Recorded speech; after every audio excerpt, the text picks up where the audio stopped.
This is the Kratom Science Podcast. I'm your host, Brian Gallagher, blog and social media writer for KratomScience.com, your source for all things Kratom. Dr. Abisheak Sharma studied pharmacy and pharmacokinetics in India before coming to the United States to research under Kratom expert Dr. Bonnie Avery. He now researches Kratom with Dr. Christopher McCurdy at University of Florida as part of the Translational Drug Development Core. You have your background in pharmacokinetics, so what made you interested in going into that field? So basically, I did my PhD in 2015, and I moved to the States to do my postdoctoral studies with Dr. Bonnie Avery at University of Mississippi. Yeah. And Dr. Bonnie Avery and Dr. Christopher McCurdy are the experts in the Kratom research. So I started working with Dr. Avery, and I just liked that work, and I'm still pursuing it.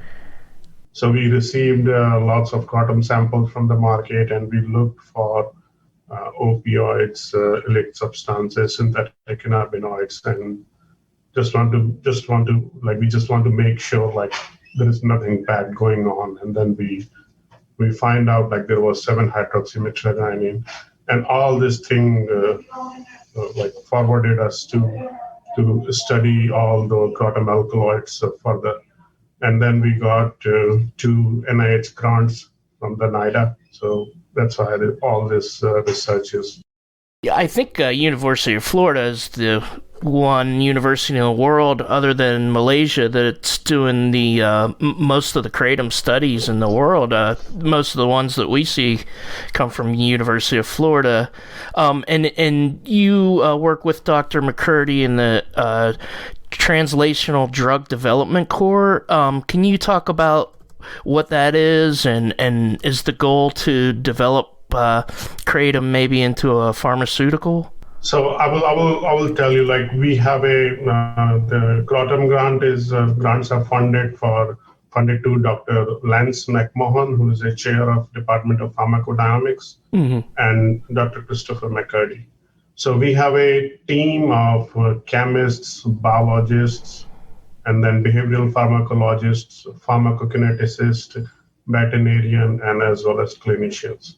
So from isolating an alkaloid to put it we have taken it up to dog studies. So that's the capability we have at the University of Florida. We can do clinical trial if we want to. Now, Translational Drug Development Core.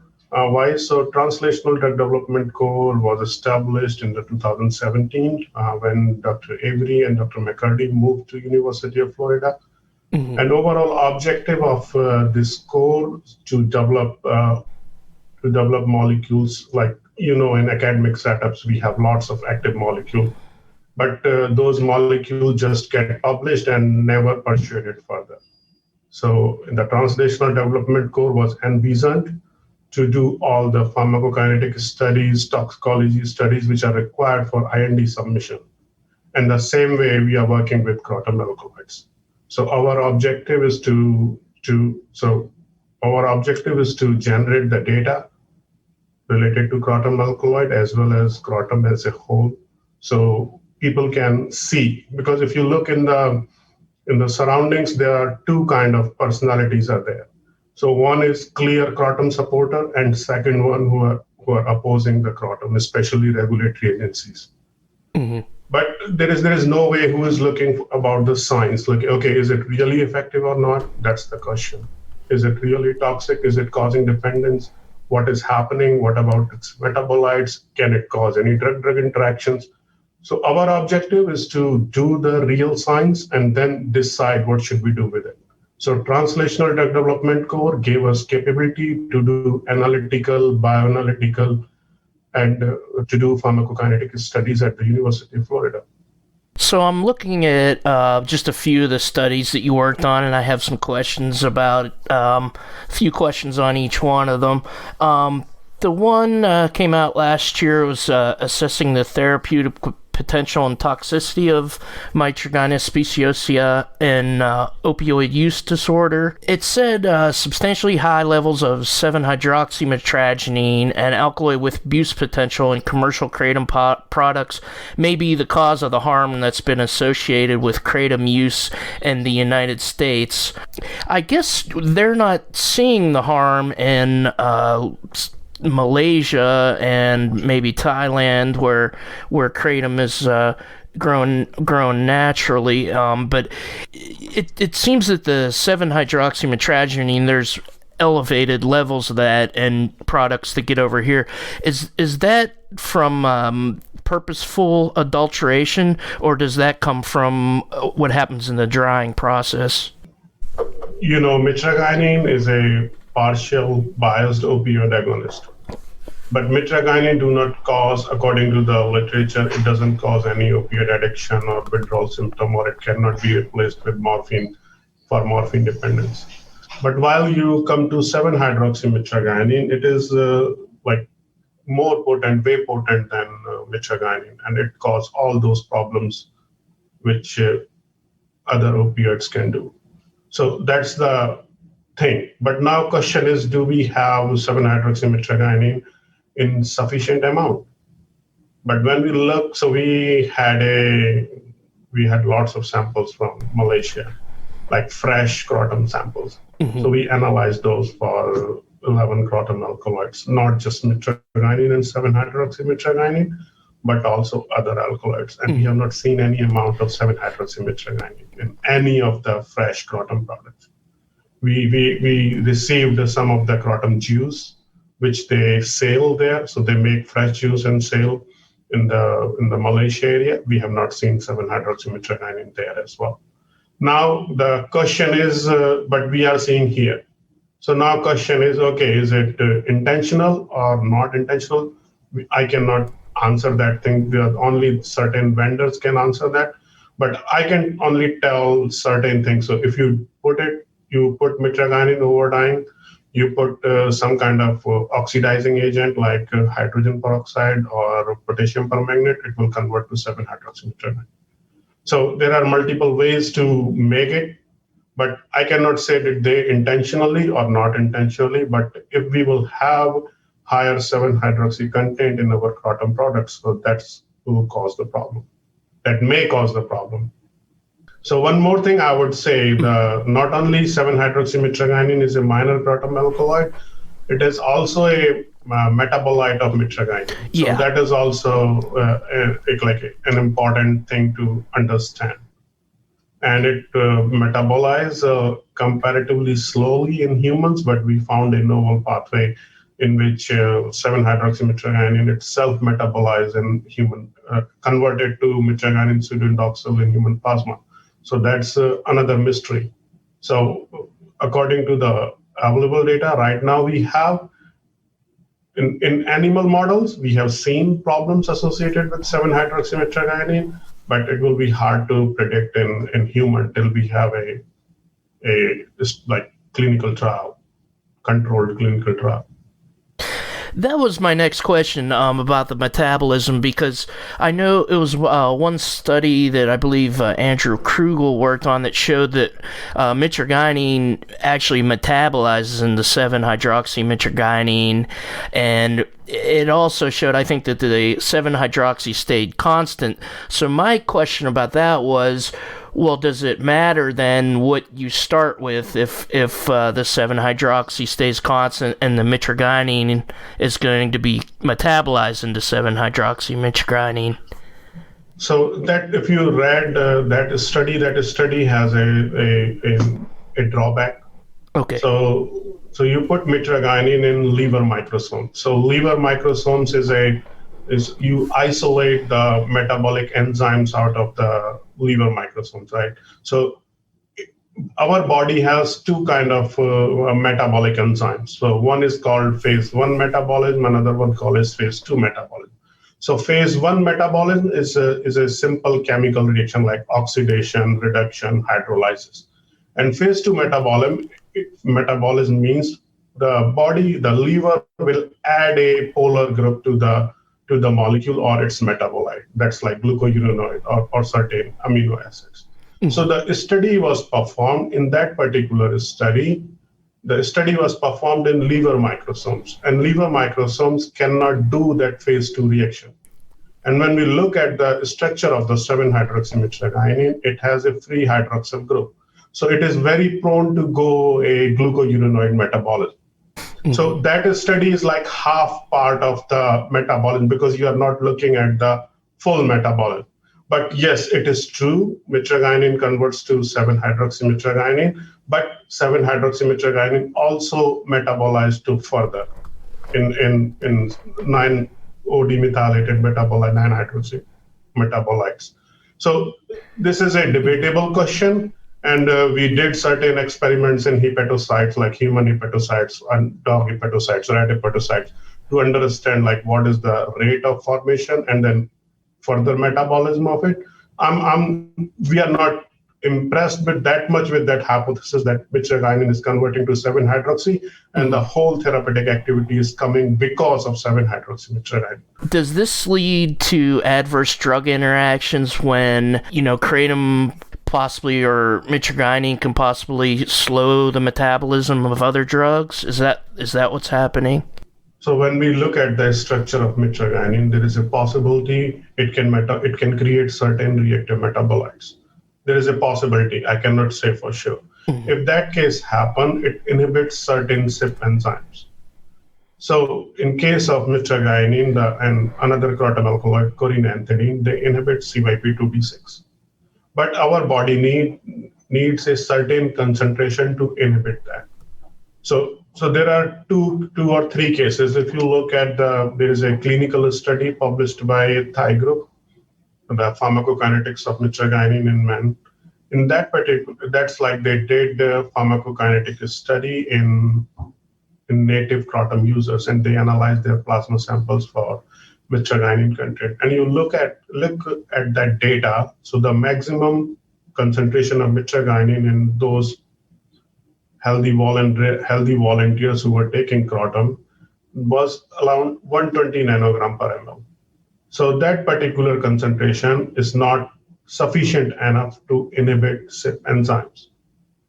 But if we look at the few of the casualties associated in the United States, so there is a young guy died in Florida, and the forensic science, the people told that the plasma concentration of mitragynine was 1800 nanogram per ml. So that's the problem.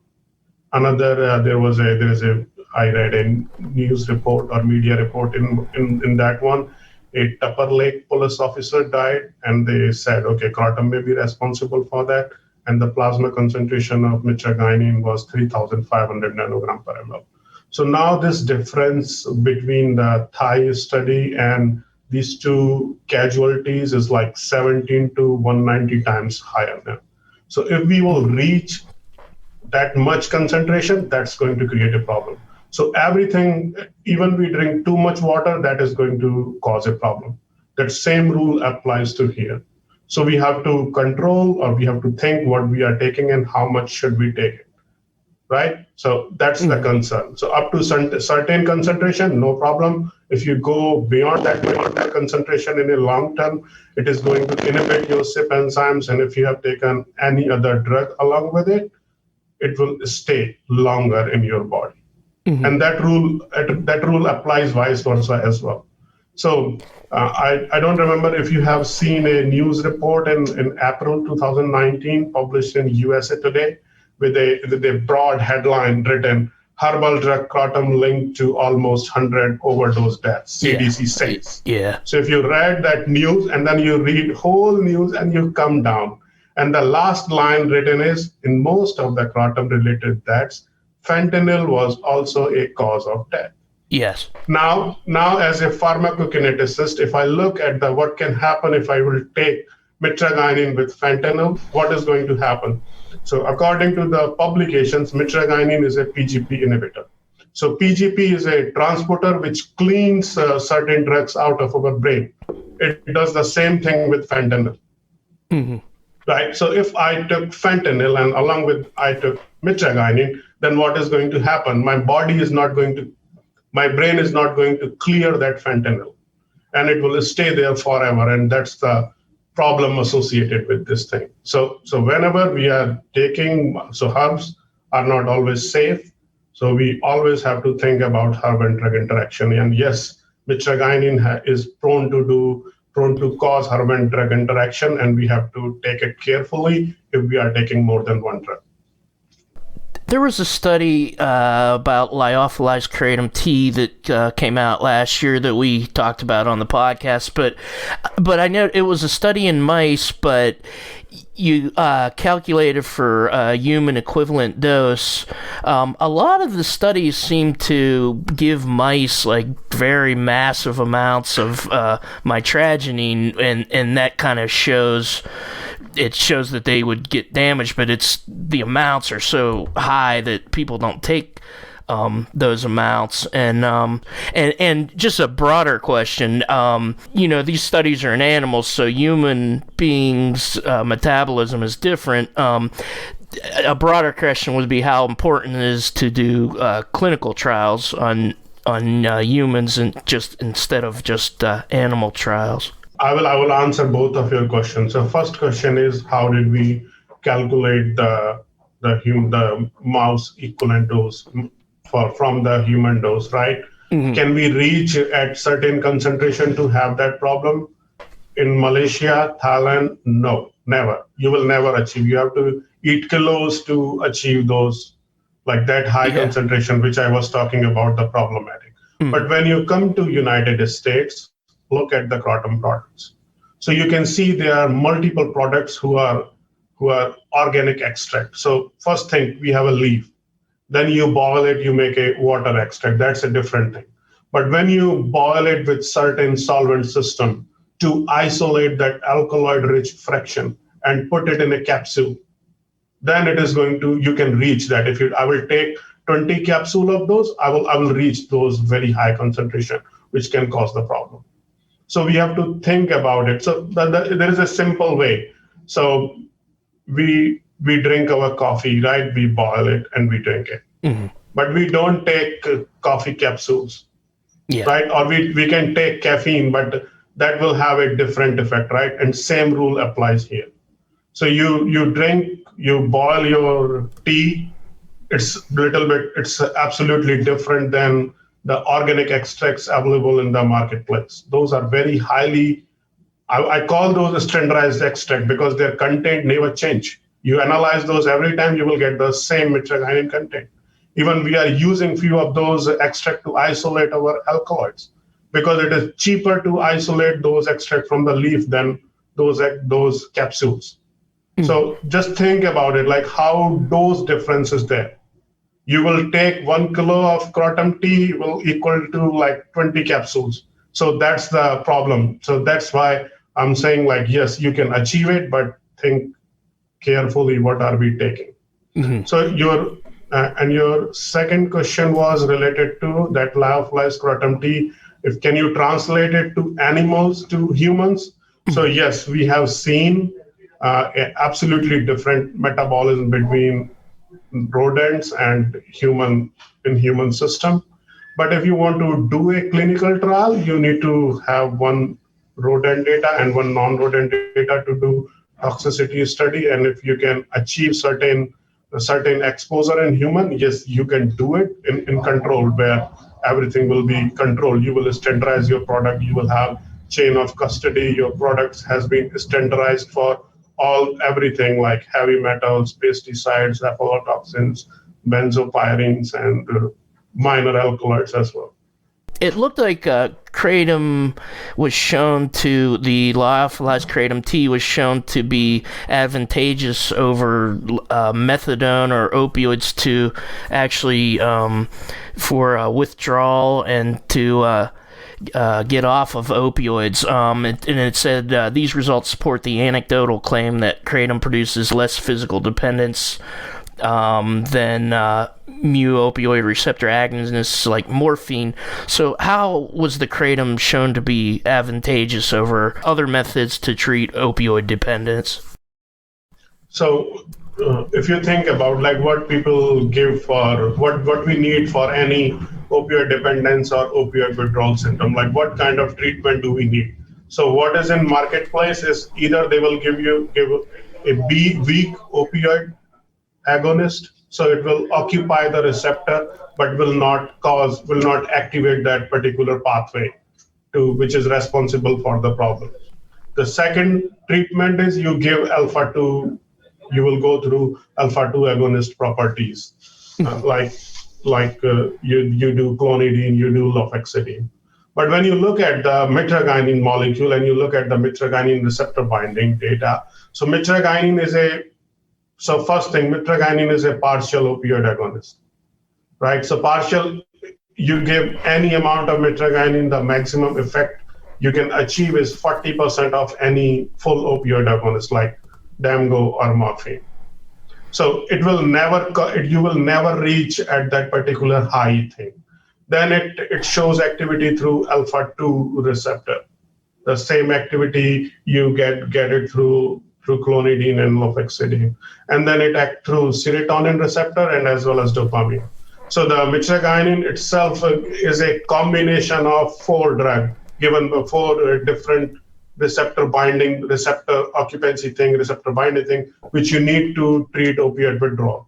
And that is the advantage this molecule have. It's like you mixed 4 drugs in a treatment therapy to treat the opioid dependence, and you can get the same thing with one mitragynine molecule, right? So that is the difference. That is the basic difference. Kratom T may be acting through non-opioid means, such as the alpha-2 adrenergic receptor, which you mentioned.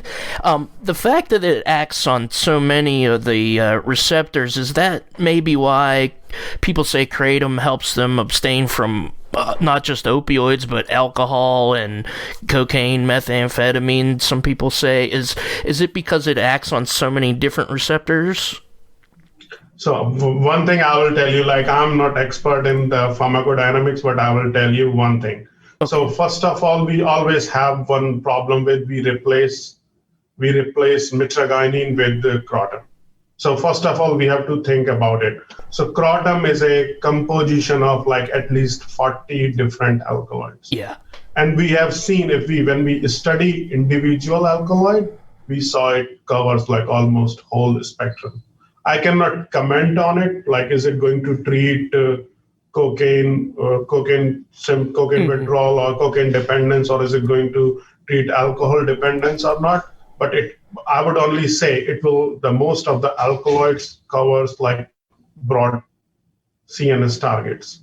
Mm-hmm. So it can theoretically, but we need systemic studies to like we should take caution before claiming anything, right? We should do systemic studies in animal models, and if we are seeing any activity, then we can say that. So again, I will say mitragynine and 7-hydroxymitragynine are not the only opioid active component in the mitragynine. Mm-hmm. So we have a recent study accepted in Journal of, like recently you will see it in Journal of Nature Products. Paper should be out in 1 or 2 weeks. And in that study, we studied different other alkaloids apart from mitragynine and 7-hydroxymitragynine, and you can see it. It has like 7-hydroxy is not only the selective mu opioid showing mu opioid activity. There are multiple. Like for example, corinoxine, it like 2-digit micromolar activity at mu opioid receptor. But will it survive in vivo? That's the question, because you can have, so very simple answer. In test tube, I can see the activity because compound is binding to the receptor. But again, the same question, can this molecule can cross the blood-brain barrier or not? Will it survive by the liver for a long time to cause any pharmacological activity? That is also the important question about it. So kratom has a polypharmacology, and we have to study it one by one. Then only we can say, okay, this can do that or this cannot do that. Right? Yeah, and I was just looking at the study we did for our last podcast, which I think just came out. It was the investigation of the adrenergic and opioid binding affinities that showed how various alkaloids bind to various receptors. And I just had a question in general, just about the process of plasma protein binding properties. What do we learn about when we look at plasma protein binding? So think about one thing. Whenever a compound is circulating through the blood, only the molecule which is traveling freely can only bind with the receptor. Mm-hmm. Right. So in our body, the compound, we have lots of plasma proteins like albumin, globulin. So when any molecule have affinity to those, it will bind to that molecule. And then this is a reversible process. So it's kind of equilibrium. So for example, my molecule has 99% protein binding. So if I have 100 molecules in my systemic circulation, 99 will bound to the plasma, and then only one will be available for the metabolism as well as for the therapeutic activity.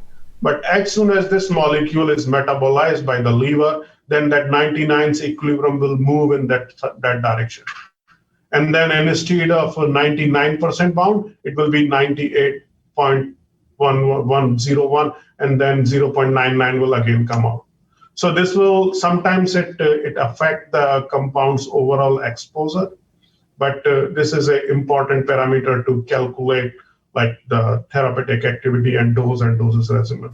Like how much free concentration do you need to achieve to occupy that many receptors, or like that's why we need this data. The other one that we talked about on the podcast was the study of the trees that were in the greenhouse that you have down there in Florida. And as far as we could tell, that was the first study of actual trees that were grown for the purpose of looking at the alkaloids. What part did you work on in this study? It was effects of nutrient fertility. So my part was to do analysis. So once we have leaf, then Dr. McCurdy's medicinal chemistry lab will do the extraction of those leaves, and then I will have those extracts, and I quantified all those leaf material for the kratom alkaloid contains, like mitragynine, speciogynin, speciociliatine, all of those. And it seems like there wasn't a lot of some of the alkaloids that are in the commercial kratom products. Do you think the young age of the trees accounted for that, or was there any other factors? So I will tell you one thing. I have few samples. Yeah, this is right. So there are anecdotal evidences, or not anecdotal, like there is a way in Malaysia that they don't use a kratom product up to certain year, and then they start harvesting after certain time. Mm-hmm. But no systemic study has been performed.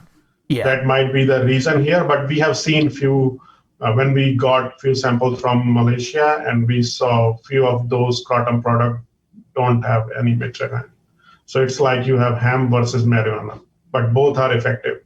And that's why I want to say mitragynine is not a kratom and kratom is not a mitragynine. Mm-hmm. There are different alkaloids which are also responsible for the activities. What do you think accounts for the different rates of alkaloids found in some of the native plants? Because in this study, they mentioned in the discussion section, I think that there's a 66% mitragynine in Thailand and a different percentage in Malaysia, and they found some plants in the Philippines that had virtually no of mitragynine. What do you think accounts for the way that even the native plants are different?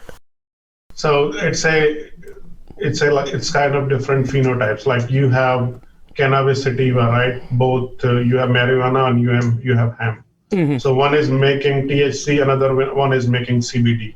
The same process is going on. So we know we know the two pathways, and you will see it sometime in whenever we publish it. So they follow two different pathways. One pathway will go through mitragynine one, and another pathway will go through the another alkaloid. I just don't want to disclose it, but yes, we know what is the, if you don't have mitragynine, then what will you have it? We know that, and we have that information. This was from a 2018 study, Comparative Pharmacokinetics of mitragynine after oral administration. Is it because of the metabolism that mitragynine even alone has stronger effects orally than intravenously? So there are three ways to take mitragynine, right? So one way I will take mitragynine only. I will go to FDA, I will submit IND, and I will do a clinical trial, and I will come up, hey, take mitragynine pills or capsules, and it will treat your XYZ disease. The second way to take it is you go to the marketplace and you buy a Kratom capsule, which contains organic extracts, concentrated organic extract. And third way is like a Malaysian way, where you boil it in the water and drink the juice. Mm-hmm. So these are the three ways by which you can take the mitragynine. And fourth, you give intravenous injection for the oral bioavailability purposes to calculate which route has maximum exposure in the systemic circulation. So in this study, we gave equal dose of mitragynine, but in one group of rat, there was just mitragynine. Second group of rat, it was mitragynine along with other alkaloid-rich fractions. And third one is mitragynine along with other water-soluble extract. Because there was, in one study, there is only mitragynine, and in other two studies, there were other alkaloids as well. So that's the reason we saw the better exposure when we gave organic extract or lyophilized tea. So there are two possibilities. One possibility, if the other components present in the kratom tea or organic extract have increased the absorption, right? Change the permeability, increase the solubility of that compound in the systemic circulation, or they inhibited the metabolism of mitragynine, so that's why it could survive longer than the mitragynine alone. The second question you asked is IV mitragynine can be more potent than oral? I don't think so. Mm-hmm. Because oral bioavailability of mitragynine is around, we have done multiple studies, it ranged from 20% to 40%. It depends what formulation you gave and what was the product you are using. So it means when you give it orally, you can maximum get 40% of mitragynine in your systemic circulation, while in IV it will be immediately available. Now the difference is mitragynine metabolizes to 7-hydroxymitragynine through CYP3A4. And in our intestine is a rich source of CYP3A4. So when you give it orally, there is a very good chances that you will have better exposure of 7-hydroxymitragynine than you give it oral, than you give it intravenously. So if you count for the 7-hydroxymitragynine is adding the effect, that is the only argument by which we can say that it is more active when we give it oral. But that study doesn't have any pharmacological activity. It has pharmacokinetics only. We were looking how much mitragynine is systemically available through in the systemic system in the system. This is a 2019 paper, quantification of 10 key kratom alkaloids in leaf extracts and commercial products. It said the amount of mitragynine present in the samples analyzed by previous methods may have overestimated the levels of mitragynine. This was toward the end of the article, and what was the previous method of analysis that caused overestimations of mitragynine, and how did the new analysis change that? So if you open that paper, you looked at the chemical structures, right? There are 10 alkaloidal structures are there. Mm-hmm. And if you look closely at mitragynine, speciogynin, speciociliatine, and mitraciliatine, by a normal eyes, you cannot find any difference. Mm-hmm. You need really good eyes to find the difference. So these 4 molecules are diisomers. So they are absolutely same in their structure. They are like identical twins.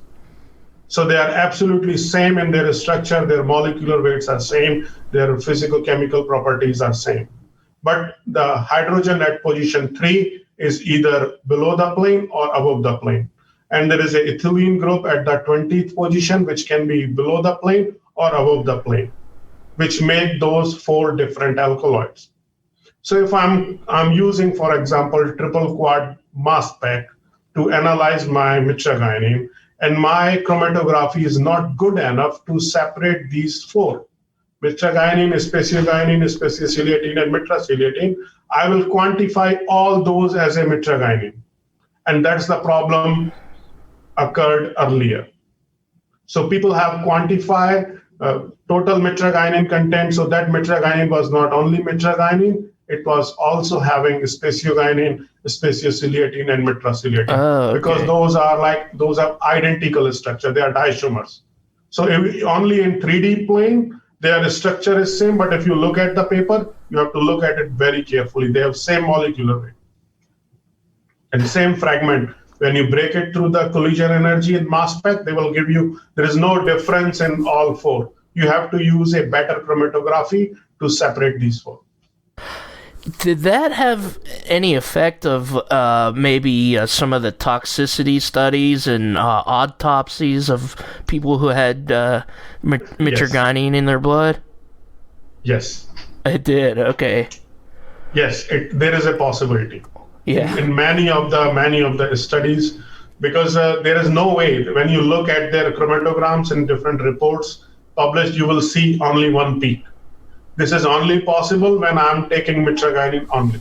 But if I'm taking a Kratom product, then I should have all 4 diisomers in my systemic circulation. And if I'm not seeing 4 peaks in that chromatogram, it means I have merged all 4 to quantify it as a mitragynine. Due to the great variation and range of the alkaloid content between kratom samples and commercial products, it's necessary to standardize the dose and the regimen of kratom products, and the developed analytical method can be helpful towards this goal. So this speaks to the issue that a lot of kratom consumers bring up, where they have a certain product and it has a certain effect, and then they change products and it has a completely different effect. Do you think it's important to pass these laws that require lab testing of these products? So law-wise, I don't want to comment on the law. I have concern with the import ban. So I don't want this import ban. Because the import ban, Kratom is coming in the US market with illegitimate ways. Mm-hmm. Like, you must agree with that. And that's why it makes it bad thing. If things will come properly at the checkpoints, Kratom has been tested for, like we receive millions of like food material and all those supplies around the globe, then why can't we have this Kratom?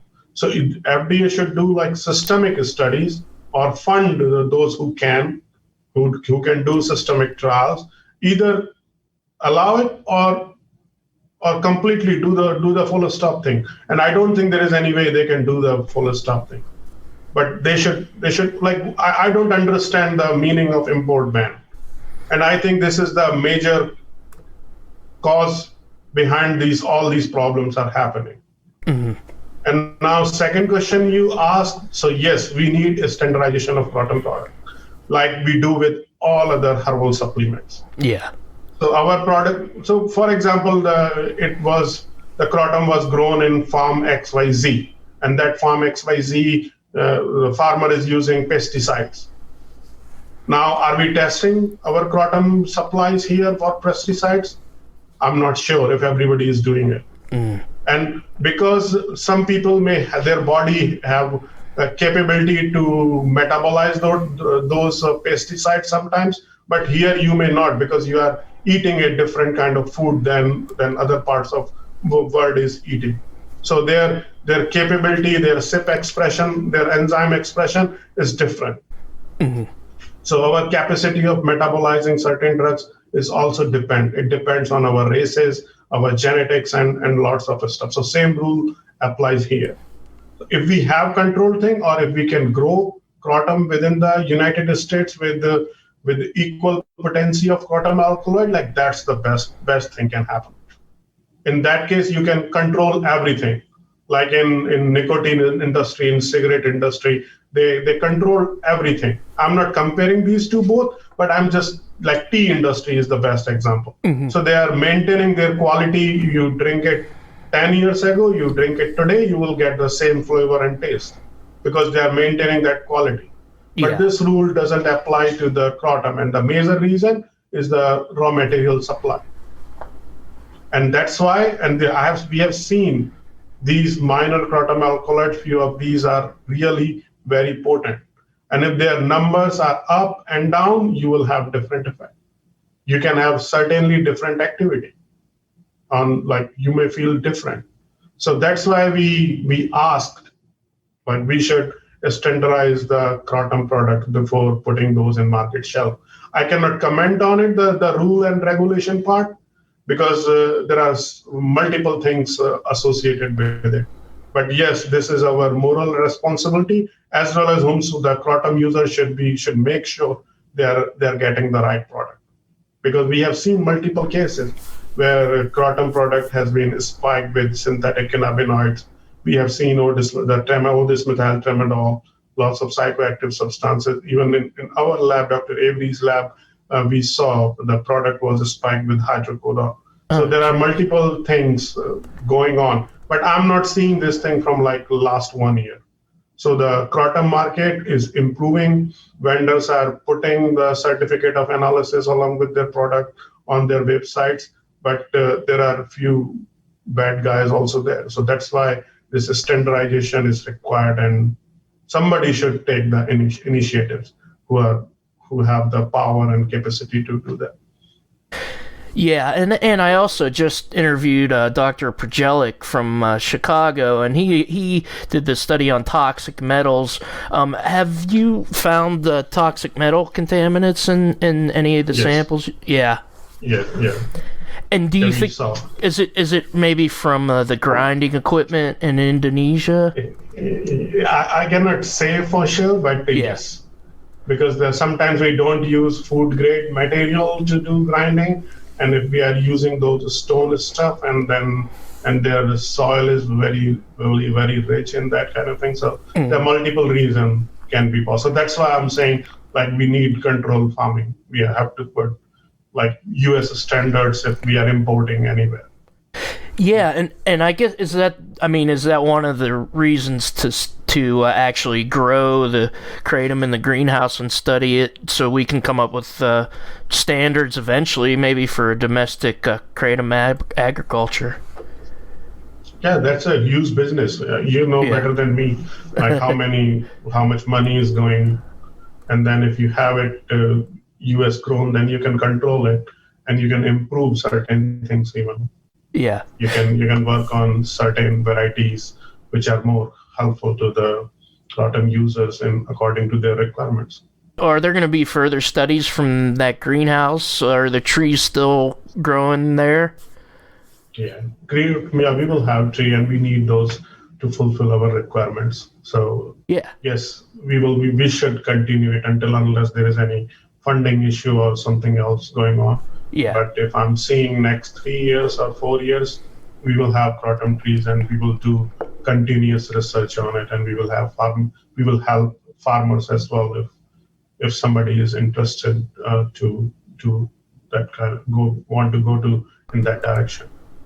Yeah, we'll definitely be paying attention to that. And as far as human clinical trials, are we close to doing those for kratom?